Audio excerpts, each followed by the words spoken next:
नमस्कार दोस्तों, एक प्यारी सी सुबह में एक प्यारी सी मुस्कुराहट के साथ सुबह सवेरे में मैं अंकुर आप सभी लोगों का बहुत बहुत स्वागत करता हूँ। आज की कहानी एक मूर्तिकार की है। एक मूर्तिकार एक जंगल में जा रहा था और जंगल में जाते जाते उसने देखा कि वहाँ पर एक कठोर एक पत्थर पड़ा हुआ था।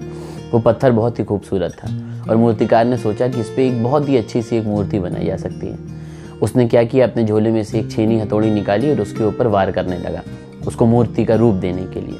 तो जैसे ही उसने उसके ऊपर वार किया, उसके अंदर से एक आवाज़ आती है कि मेरे ऊपर वार ना करो, मुझे छोड़ दो, और तुम आगे बढ़ोगे तुम्हें आगे मुझसे भी खूबसूरत पत्थर मिल जाएगा।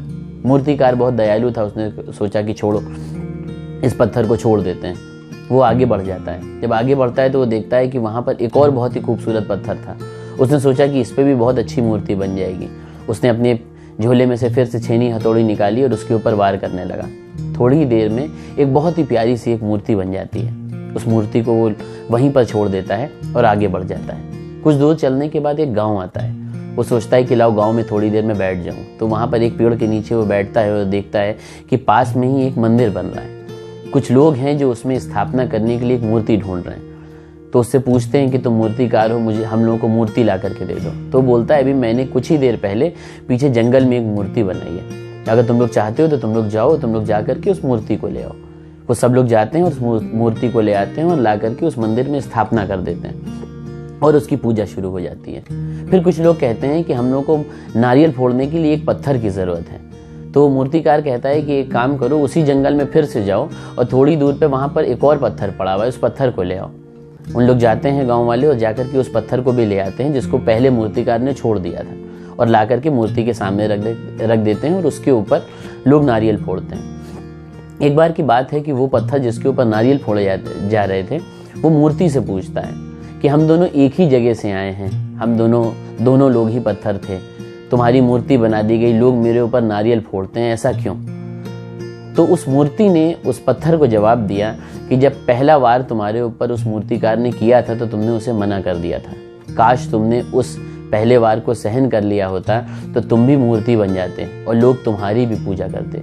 दोस्तों, हम लोग अपने जीवन में कई बार कुछ फैसले कर लेते हैं, कुछ निर्णय ले लेते हैं, कुछ डिसीजन कर लेते हैं, और वो डिसीजन जो हम लोग आज लेते हैं उसका फल, उसका रिजल्ट हम लोगों को कई सालों बाद, कुछ वक्त बाद मालूम पड़ता है कि हमने कभी कुछ दिन पहले कितना गलत डिसीजन ले लिया था। तो हम लोग को ये ध्यान में रखना है कि हम लोग जो डिसीजन आज लेते हैं वो हमारे कल पर निर्भर करता है। किसी ने एक बहुत ही अच्छी बात कही है ना कि सूर्योदय और अवसर में सिर्फ एक ही अंतर है कि देर करने वाले अक्सर इसको खो देते हैं। तो हमेशा आदमी को ये ध्यान रखना चाहिए कि जो आज वो फैसला ले रहा है वो फैसला उसके कल को बनाएगा, और जो फैसला वो कल लेगा वो कल लेने वाला फैसला उसके भविष्य को बनाएगा।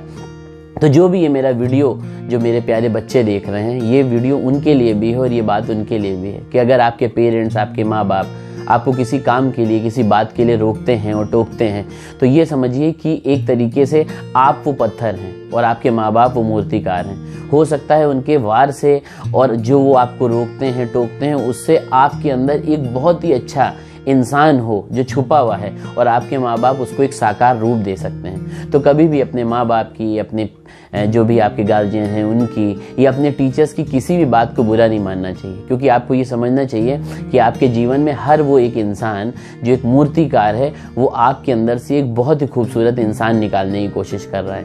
और ये बात मैं हमेशा कहता हूँ कि इस दुनिया में एक अच्छी बहू, बेटी, बेटा, ये सारे रिश्ते बनना बहुत आसान है, लेकिन एक अच्छा इंसान बनना बहुत कठिन है। आज के इस दौर में अगर आप देखिए तो बहुत सारे लोग हैं लेकिन इंसान आज भी कम है।